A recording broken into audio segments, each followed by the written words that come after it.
Elliot. What are we talking about today? We're chatting about how, as parents, we navigate sustainability and looking after the environment. And we have a special guest, Fran, who you're going to talk to. Yeah. This episode is called Cloth Nappies. So we're here once again to unwind and chat with friends about parenting, share the struggles and celebrate the successes. You join us, sat in our imaginary makeshift hammocks under the stars. Oh, I like that. Till it rains. Sounds quite nice, doesn't it? I wish we were sat in hammocks under the stars. And nice and warm. Oh. Anyway, grab a rare free moment and join us across the airwaves in our little online community, whether you have a baby, toddler, multiple children, or none. This is Don't Wake the Baby. If you don't already feel like you know us, then I'm Elliot. I'm the one who I like to make things, but I'm not very good at drawing. I'm Emma. I'm the one who does like drawing and is very poor at making things.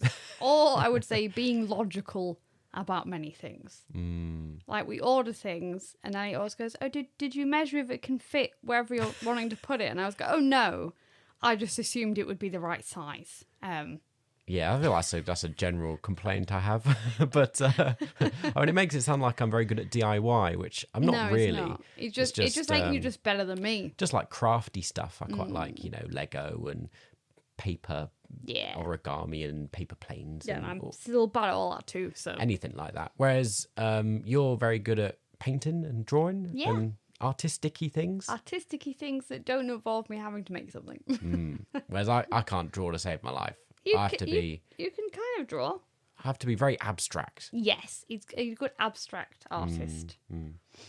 Anyway, we do a bit of crafting as part of this show as well. So if you want to watch us do some arts and crafts, Emma and I often attempt doing something over on YouTube, and you can watch along with that as you listen to our lovely voices. Yeah.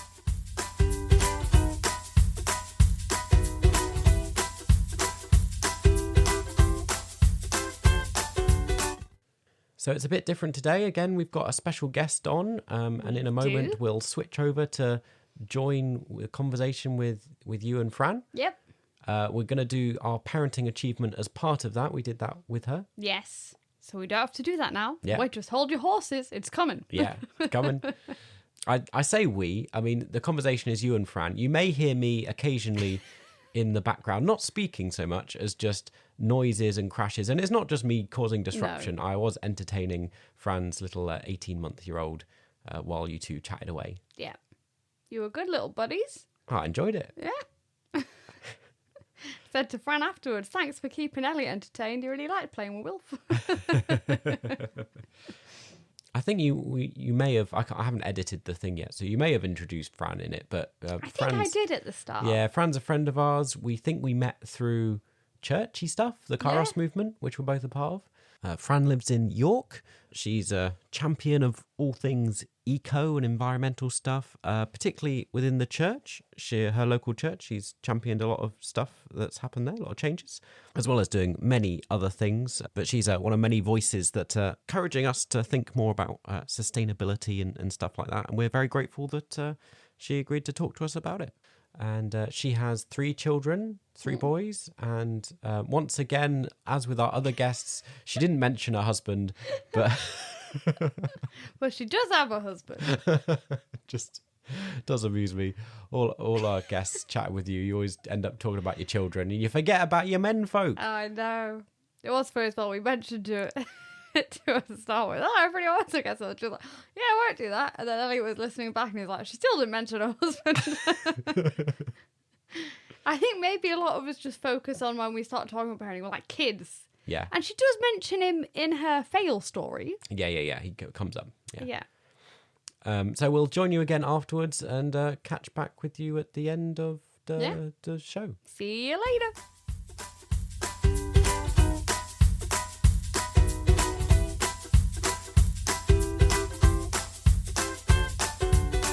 And this week we have Fran with us. Hello. as I was going to say, eco-expert. Oh, gosh, Do you want to be eco-enthusiast? Yes, let's be an eco-enthusiast. Expert's too much. Too much pressure. Yeah, too much pressure. Is anyone really an expert in anything? Well, it's true. Yeah. And I feel like the more expert you become, the more you realise you don't know anything. Yeah, I agree with that. I was trying to think how we know you. Yeah, good question. I mean, through churchy and Kairosy things, I think. Churchy. I was trying to think, like, when did we first meet you? I can't remember. No, not quite sure. But we're both part of the Kairos. We are Kairos Network. So, yeah. We've got a little friend in the background. Have you heard any background noise? Yeah, so that's Wilfred, my third child, who's 18 months and is currently making toast. Are you making toast? Yeah. Not actual toast, just to, He's not that talented. Just makes her breakfast for her. That's the day, isn't it? That's the day. I have to say, I've got two older ones and they can get their own breakfast. And you've got that coming. When the kids can make their own breakfast, it's just like, it is the best. It makes it a lot easier. There's a lot of background noise now, isn't there? Yeah. It's going to be like, please. Time for a coffee. Right, shall we start as we always do with our parenting fail?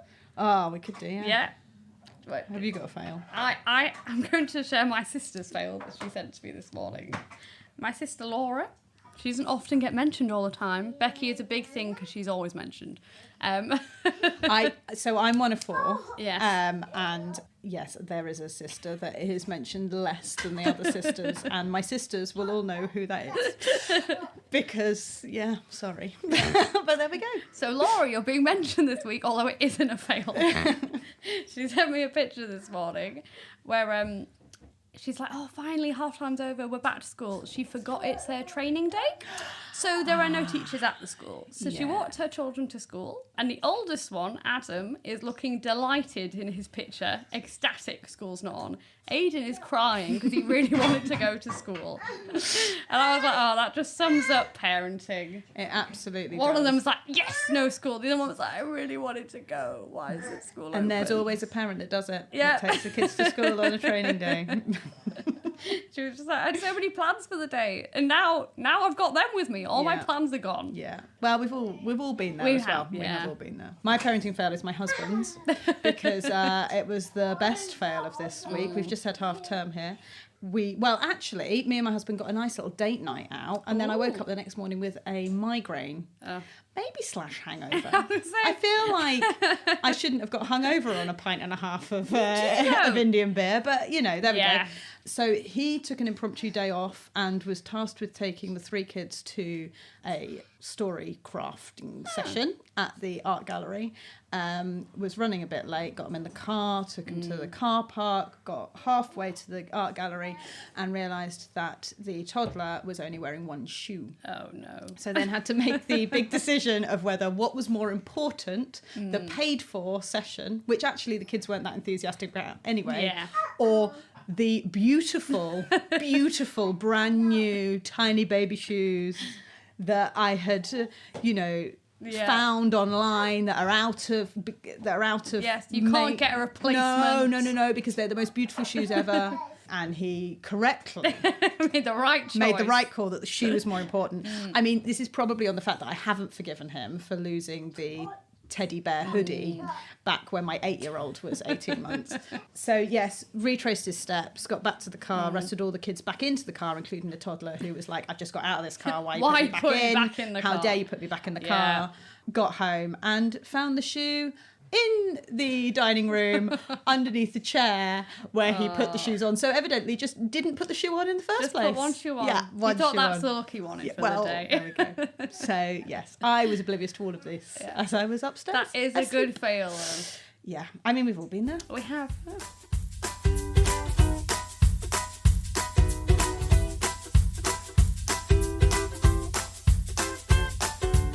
So nobody feel pressurised listening. We're not great at being eco, really. I think because a lot of it seems expensive. I have a whole thing about this because I also think that you're probably better than you realise. And I think there is this pressure, and I feel it a bit as like a designated eco person, that I have to be 100% eco all of the time. Yeah. And I feel that there is a bit of a pressure from other people. When people say to me, oh, you're really eco, so how come you are drinking a plastic bottle of Coke? Yeah.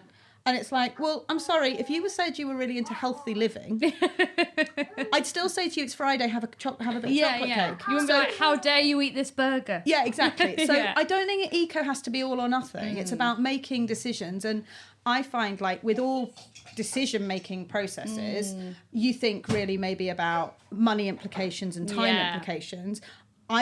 We as a family try and put sustainability implications up there with those things. So it's still making a decision. And some days I will absolutely make the decision to just, buy the pre-made rice from, the microwave rice from the supermarket, because that meets the other requirements and I just need to do that. And that's absolutely fine. And I try really hard not to beat myself up about that. In fact, I actually don't, because sometimes time is the most important thing. Time is more precious. Yeah, absolutely.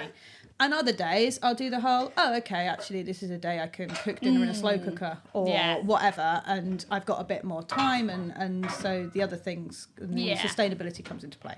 So I think when you say you're not very good at being eco, you're better than you think, I'm sure, and it doesn't have to be an all or nothing. With so many other things. Yeah, That's true with everything, isn't it? It doesn't have to be all or nothing. Yeah. You can pick and choose.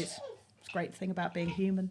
So from babies, well, this is something we did actually do. We did buy a ton of second-hand stuff. Yeah. But this was a cost-saving measure. I'll say we weren't honestly thinking about the eco implications. No. Just Facebook Marketplace was our friend. Yeah, absolutely. We were like, great, someone's selling a car. So I would say we really didn't buy many new things at all. Yeah, and that's a huge way in which, like, the cost thing and the sustainability thing come into play at the same time, don't they? Because secondhand is a massive way in which we can all, like, reduce our carbon footprint and think about, living in a more sustainable world and passing things on. I mean, Wilfred, especially with being third kid and doesn't need anything new because there's so much stuff in his life. He has an entire wardrobe that's been through more than 2 kids, because a lot of the clothes we got were secondhand from friends who passed on baby clothes bundles, and all the toys.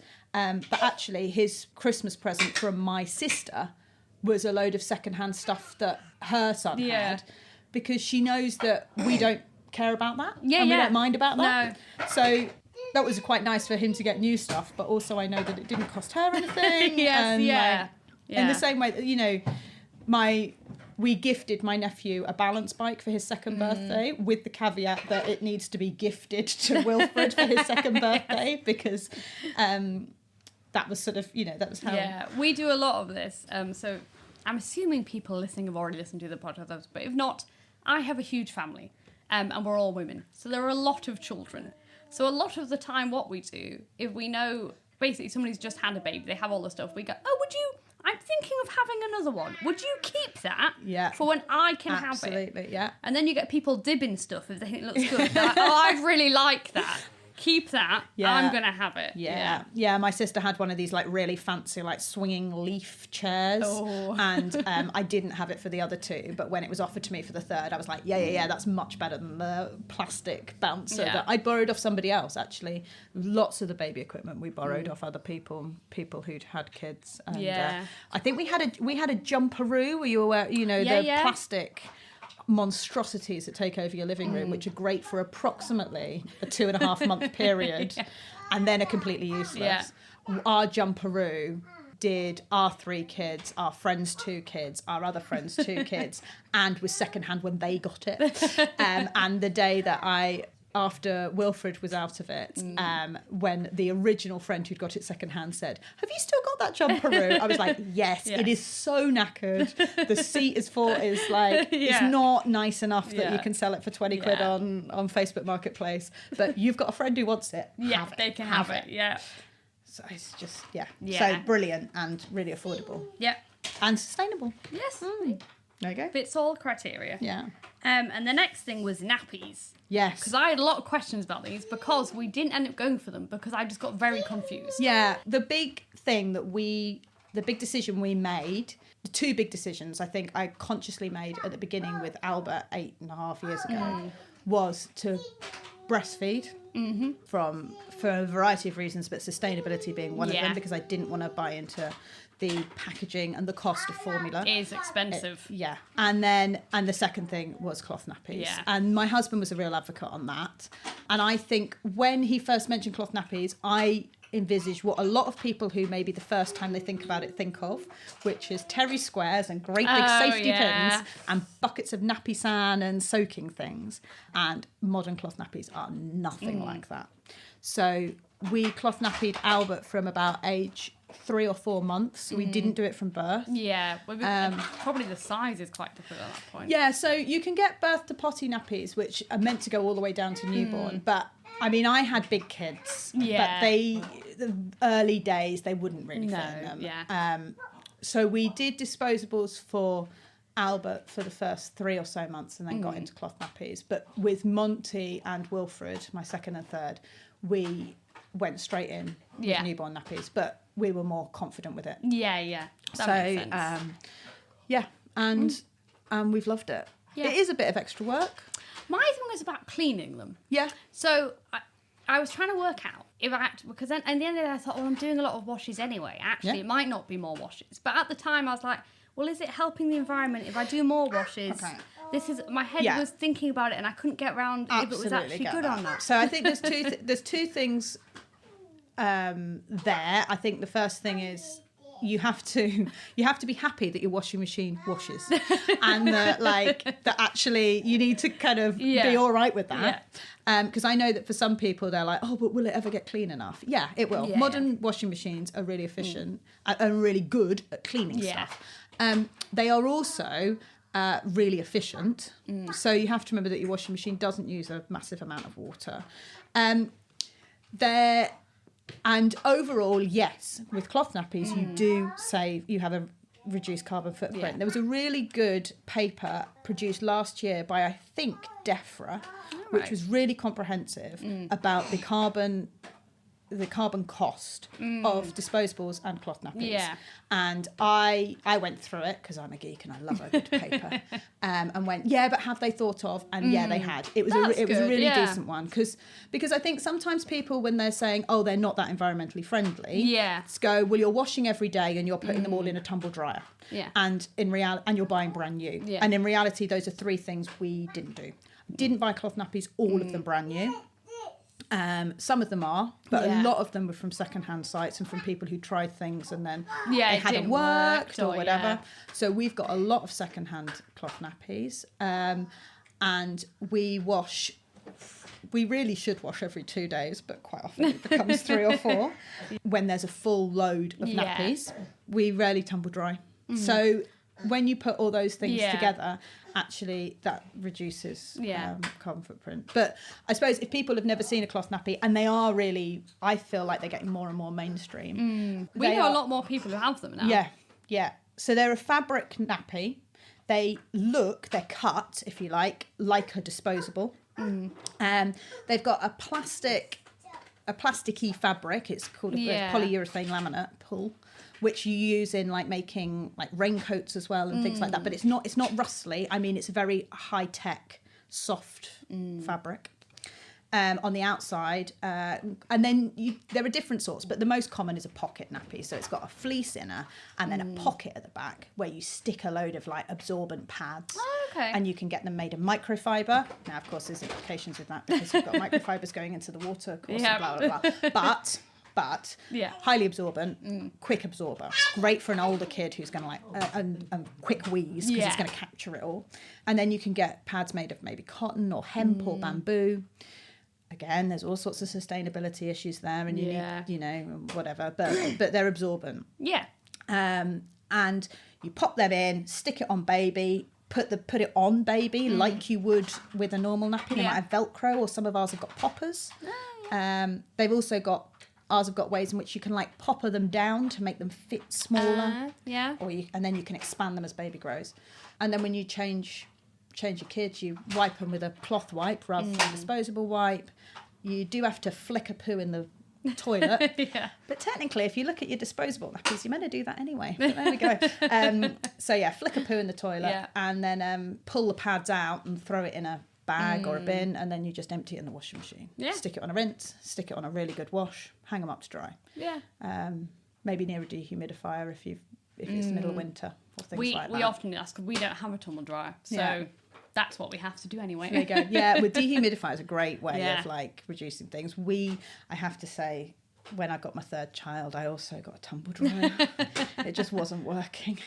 But we've got a heat pump tumble dryer, which is slightly more expensive, but are cheaper to run and are much more energy efficient. Yeah. So again, as I said, I'm not perfect. No, well, I think it's all like a balancing act. Yeah. So you have to try and see what can you do, what can't you do. Absolutely. And I use it on days that I need to, and I don't on days that I don't. Yeah. But, there's 5 people in the house. There's a lot of socks, a lot of dirty pants. Yeah, that's a lot of clothes to wash as well. What's very interesting, though, is that looking at the paper, this DEFRA paper about the environmental impact, the carbon impact of cloth nappies, is it actually really upset me because I believe one child saves the same in cloth nappies as opposed to disposables, saves the same amount of carbon as a 400-mile journey. Wow.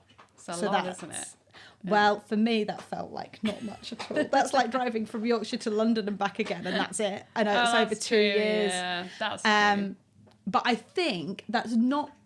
Because there is a carbon impact of creating something new. Yes. And bamboo and cotton are very water intensive in areas of the world that don't necessarily have that. So there is quite a high... I mean, they say this with canvas, with, like fabric bags. Yeah. You need to use them 100 times before they're better than a plastic bag. Do not go and get a plastic bag. That's not what I'm saying. But the point is that actually... We need the overall thing about everything is we need less stuff. Yeah. We need fewer plastic bags, fewer I think this cloth just with bags. Toys, with Lily sometimes.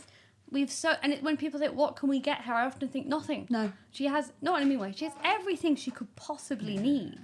And because she's currently an only child, all the family just give, and it's lovely, but you're like, she's only one child. And she has far too many toys that she does not play with already. So we keep going round and doing a bit of a chuck out just to try and keep down. So one of the churches near us keeps doing like children's little sales. So we just donate loads of her stuff to there. Brilliant.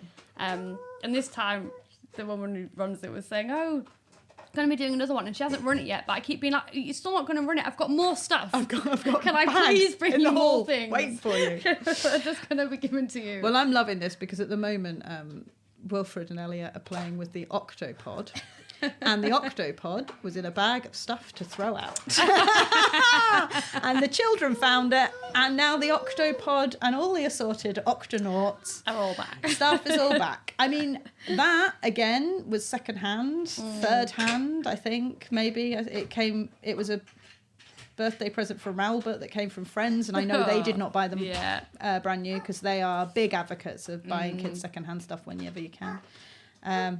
Yes, so this is what happens in our house, especially with 3 kids ranging from 18 months to 8, is that there's so much stuff that I would like to get rid of.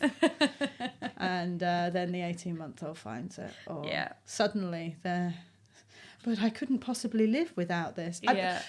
My older kids are loving Duplo at the moment. And this is the thing, is that actually Duplo lasts for ages, and those key toy things last for a long time. It's just quite frustrating when you're like, I quite like to minimise too much stuff. And that's what we've just got to keep remembering, is that they don't need all this stuff. And I think clothes is another thing. I think it's so easy to go to the supermarket and go, that's a really cute dinosaur top, or a really cute pair of unicorn leggings, and it's in a 5-pack or a 3-pack or whatever, so I'll buy the whole pack. And actually you then count up and your kid's got 20 pairs of trousers. Do kids actually need 20 pairs of trousers? I mean, they don't need 5. Let's put it this way. They need more than 5. Yeah. Unless, well, I mean, I don't know who's managing on just 5 pairs of trousers. But they don't need 20. No.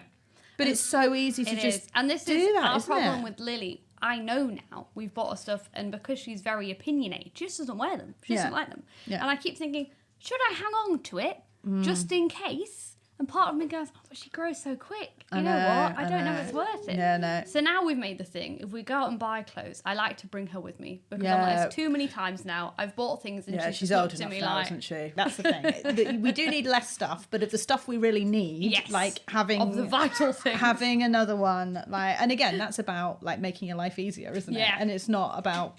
No. Punishing yourself, you know. It's about going, I don't want to fight every day. Yeah, absolutely. Just make life easier. Yeah.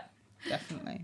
But I quite enjoy because I quite enjoy craft and I quite enjoy sewing. And so I do like sewing clothes for the boys myself. The benefit being is that I can do the whole...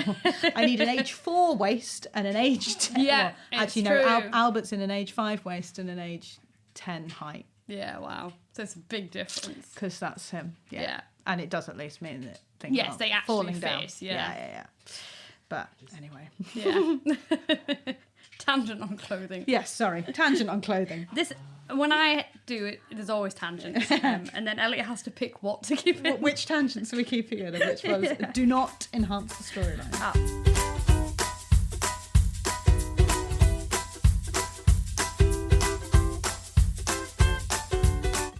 It's me again. I'm interrupting Emma and Fran to bring you our little segment in the middle. What am I going to be saying? Something about, sharing the podcast, clicking the buttons, engaging, social media-y stuff. Something like that. Share, do something. Don't just listen along. Join the conversation. Don't just listen along, but do listen. We'll do. Yeah, if you're not going to do anything else, do that. That is good. We like that. This episode, as with all of our episodes, everything we do is done in partnership with the Kairos movement. And I feel like this is quite a good episode. Both us and Fran are part of the Kairos movement. But equally, it's a good topic to kind of showcase, I feel like, our faith as Christians is not just rooted in, exploring some old book, but also practically doing stuff that's good for the environment, or at least we try to. Yeah, we try to. So go find us on social media at don'twakethebaby_podcast, or go take a look at our website and find out more about Kairos-y stuff and about Christian stuff, or just resources for parents with some like baby and toddler groups around Yorkshire if that's of interest, or anything else, just more about the show. You can do that by the link, which I won't read out. It's in the description somewhere. So go click it. Go find it.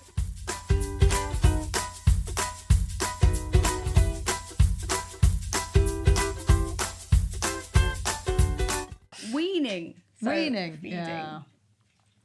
We did quite well with this at the time, didn't we? Yeah, I just think all through our food journey, we've had so much food waste. We have had a lot of food waste. It's true. But we did do well. We did buy local, like from the greengrocers originally.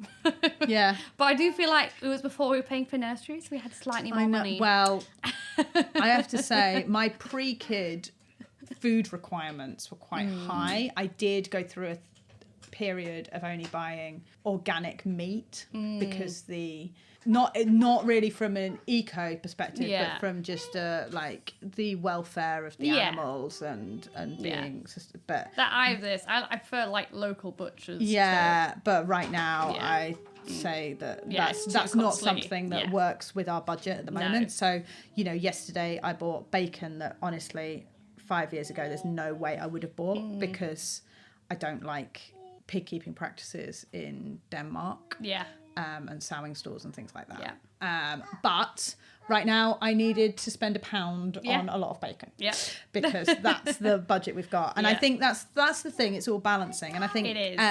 I think with anything, but especially with thinking about sustainability, I did buy good quality meat that was more sustainable before, and so I did a good thing then, and so I can give myself a break right now. True. And I mean, it's the same like with going back to the cloth nappies.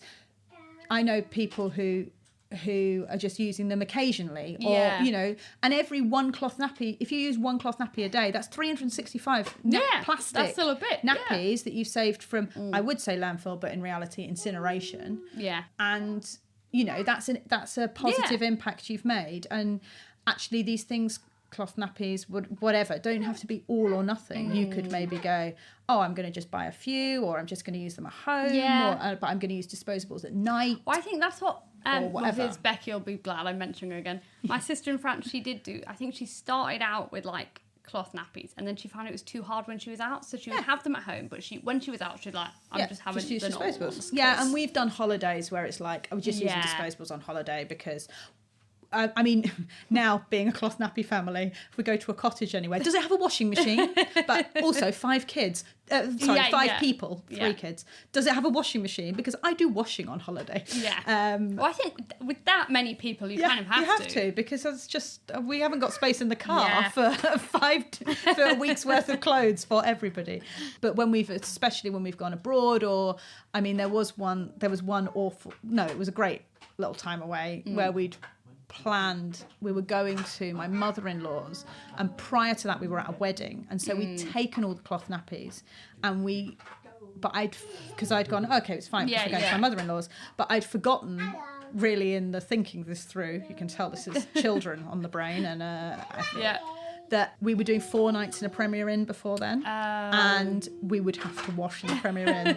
So there was one evening where I washed a load of nappies in the bath in a Premier Inn and stomped on them quite a lot in the bath, and squeezed them out between towels and hung them next to the radiator, and managed to get enough of them dry. Yeah, just so you could. Just to last that last day before we got to the mother-in-law's and did a proper wash. So yes, can you wash a load of nappies in a Premier Inn bath? You can. I mean, I wouldn't recommend it. I was going to say, is it recommended? No. And it's not a proper wash routine, but needs must. In the same way that it would if you had a kid vomit all over, your car seat. On your way to see BB's Land. But that's a whole other story. That's not to do with this. Let's see what we've covered. Oh, travel. That's a good one. Well, Lily's made us do this because she still does not like cars very much. Yeah. So we use a lot of public transport, but I will say it's because of our child. She's got better. She'll travel about, is it almost 2 hours now? He's looking like I'm being ambitious. Maybe an hour and a half. She can do that now comfortably. But after that point, you either have to quite a long rest, like a break somewhere for an hour to run round, or often now what we do is we get halfway, have basically a day out, and then continue our journey. That's it. That's my life and my National Trust membership. Yes, that's what we use. Why have I got National Trust service stations? The middle class service station. Yes, that's the key way of doing it. Yeah. I mean, we live in York, and so we do use public transport quite a lot. We are a 1-car family, and that's been a conscious decision we've made as a family. And so that does limit where we're going to live, because my husband cycles to work.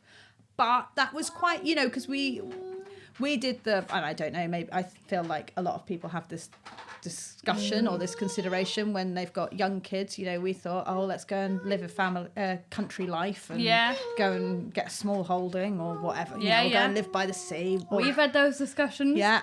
And then we've gone, we want to be able to walk to a park, though. Yes. And we've now found once we have a child, that's a godsend if you can walk to a park. Absolutely. And that was a lot of the consideration and that we had, and the same conclusion we came to. And especially, I did the whole, if I'm on maternity leave, I want to be in the city enough that we can go in the pushchair to a baby group or onto the supermarket and don't have to put a baby in the car every time we want to go anywhere. This is because I grew up on a farm. I love the countryside. Elliot grew up in the countryside. And we would love to live. And when we did live in the sticks together, we were like, it's actually really difficult getting out to do things. And now we have Lily. I'm like, even when we plan holidays, I don't like being too far out in the sticks because I go, but I want us to be able to walk somewhere, because she wakes up so early. You want to be able to get somewhere quick. Yeah.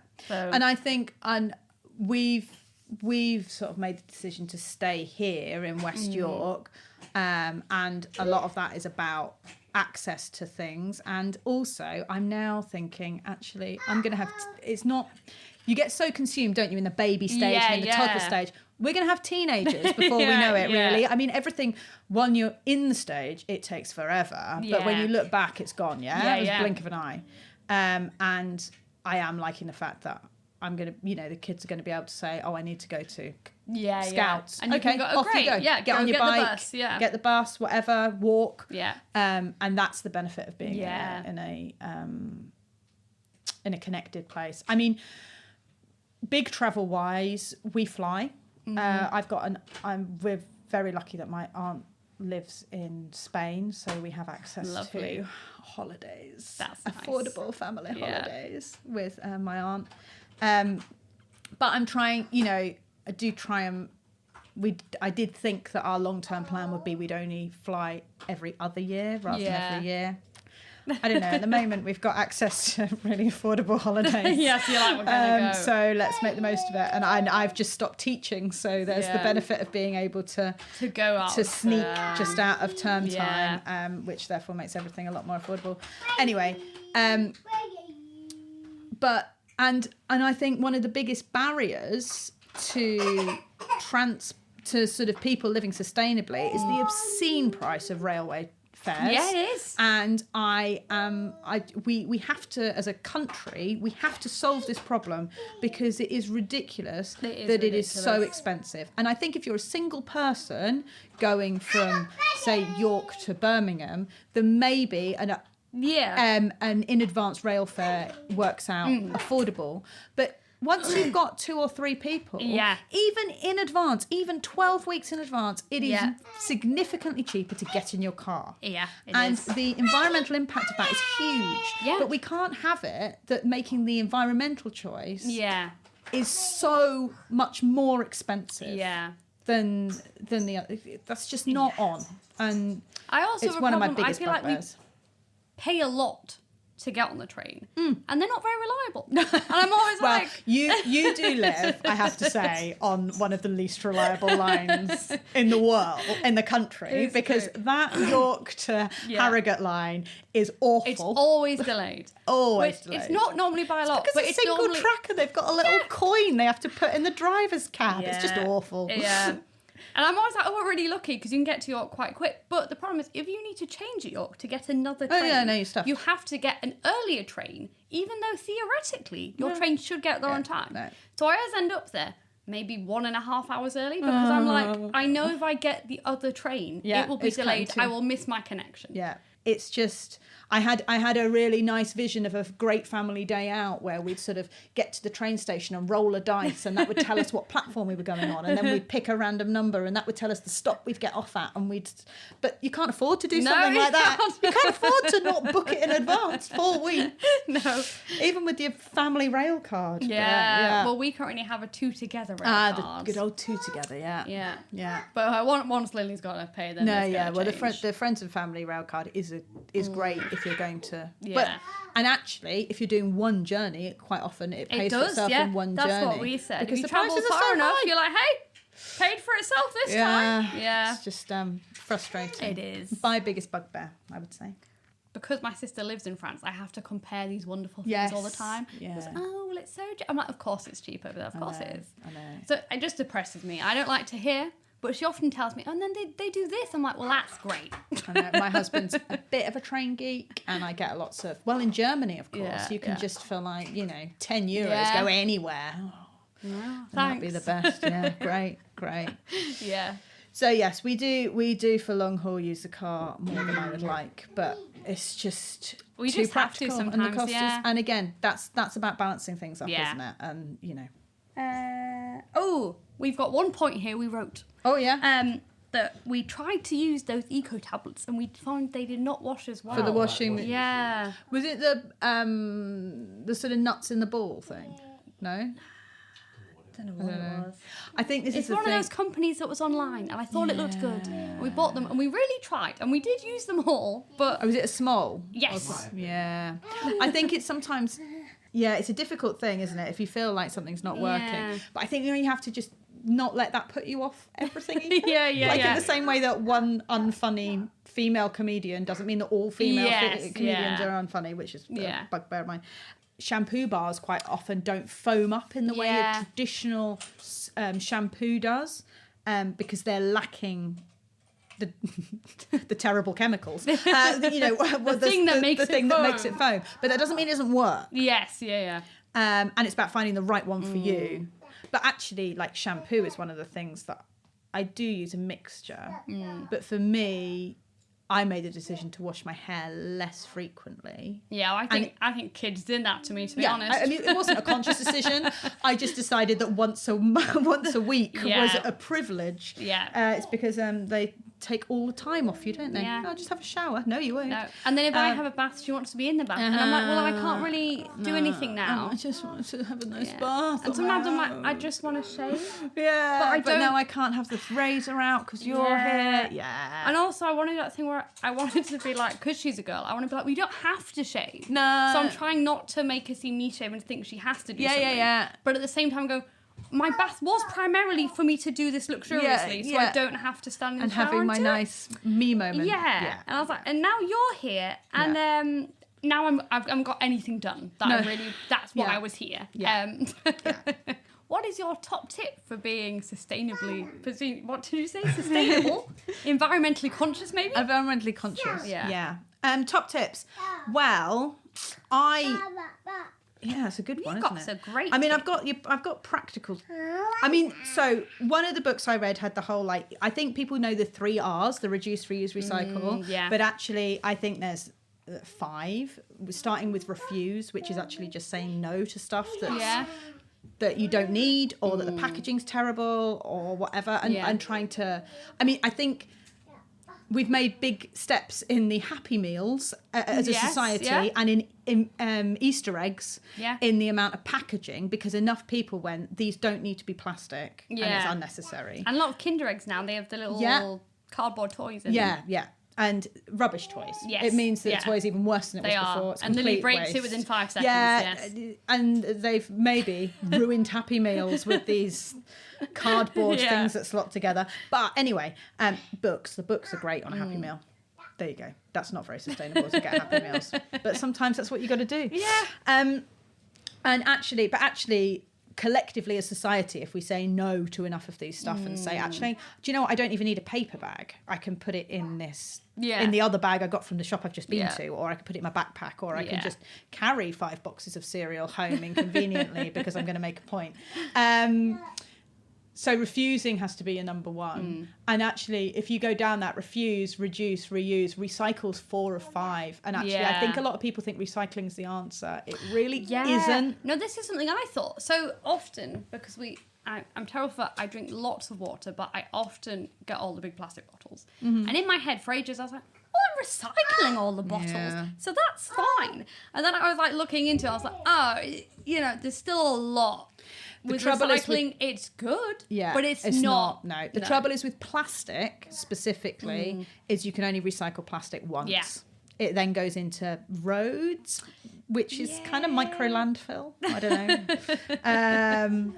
And so, if you can use glass, if you can use tin, but quite often that's a more expensive option. So it's really difficult. It's really difficult. So, but refusing and then reducing our use, and then sort of the key big things. That there are lots of little things you can do. But also, I think my biggest tip is don't beat yourself up about it, and just be chill about it. Because every one little decision you make is a positive decision. Yeah. You know, giving up one little thing, going, I'm going to try this solid shampoo bar for a bit and see if it works. That's making an impact. Or wash your hair less frequently, which you're doing anyway because you've got small kids. Yeah. And you'll find you only go through 2 bottles of shampoo a year. It's true. So actually the amount of shampoo you're going through is very small. It's actually got a very low. I remember being part of a group and somebody was talking all about how they were making their own yogurt and how great and environmentally conscious they were because they were going to make their own yogurt and they purchased a yogurt maker to do it, which I then went, oh, great. Well, that's been shipped from China. Yeah. That's a load of plastic electronics, which are never going to really have the same carbon impact as going and buying large tubs, 500 gram or 1 kilo, I know what you mean. The big Greek yogurts. You're never going to offset the carbon from that. Now, if you want to make your own yogurt, if it's fun to do, absolutely, go ahead. If you can get a second-hand yogurt maker, I'm a bit more on your side. But if that's what you want to do, that's what you want to do. Yeah.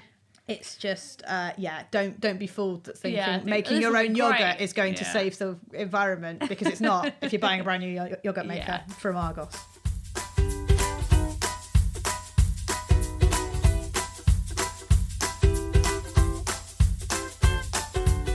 Well, thanks so much to Fran for joining us on this episode. I really enjoyed it listening to you both chat. I thought it was really good. Why, thank you. And once again, I just had a nice chit chat. I feel like it's just now an excuse for me to socialise. Come on the podcast and socialise with Emma. Yeah. I thought you did well selling ourselves as if we're very environmentally conscious. Well, I came on the conversation thinking I'm as probably bad at it as I thought I was. We're not terrible, but we're not great. We picked up some good stuff that we do, which was really good. I think probably because I'm worse at it than you. I do a lot of driving, and I'm not a big fan of going by public transport. So, stuff like that. You know, we do our best, but there's plenty of ways. It makes sense though sometimes though with a toddler when you have a lot of stuff. Also, we live in Yorkshire. It's pretty rural. I know Fran's quite lucky living in York. Got quite good links. If you're in the sticks somewhere, we both grew up as country bumpkins. Yeah. So we're quite used to not having much. Compared to where we used transport. to live, this is pretty cosmopolitan. Oh yeah. Cosmopolitan, metropolitan. What's cosmopolitan? I have no idea. I feel like that's a drink, isn't it? Somebody tell me. The metropolis of Harrogate. Yeah. I can't really remember what else now. You've just listened to it, but for us, we're doing this a few days after we recorded it. I can't remember what you chatted about. We learned quite a lot of stuff. We did. We learned a lot. Fountain of knowledge. And also I came out of it being quite positive, actually, about feeling like, it's not another burden. But Fran was great at expressing how just little changes you can make a big difference or just, help contribute to being more sustainable. And as we said, often if it saves you money as well, it's just in your benefit to do it. Yeah. There's a few bits I wanted to pick up that just to link into other conversations. So a couple of points in there, we were discussing things that cross over into other episodes. Particularly, we did an episode on consumerism, which ties quite heavily into this when we're talking about stuff and trying to cut down on the amount of stuff we have. Oh, the other thing was around nappies and the whole cloth nappies thing. One thing I didn't bring up because I didn't have a microphone on me, but just to add in post that some of our story around nappies, we didn't use as many as other people because we did very early potty training, and you can listen to our story of how we navigated doing elimination communication in a different Previous episode. Yeah, is that all right? Yeah, that's fine. Did that get your seal of approval? Gets my seal of approval. The other thing just to mention is Fran has very kindly given us some links and resources to further stuff. If you're interested in learning more about, as parents or whatever, being more environmentally conscious, then there's some stuff in the comments, some links to places that Fran signposted that she would recommend. So go check those out down below or wherever the show notes are. There's some interesting stuff there to take a look at. Feels like I should also mention that Fran leads a craft retreat once a month at Acomb Methodist Church in York, and particularly as our podcast here, we do lots of crafting as part of the show. People watch along on YouTube with some of the arts and crafts that we do every week.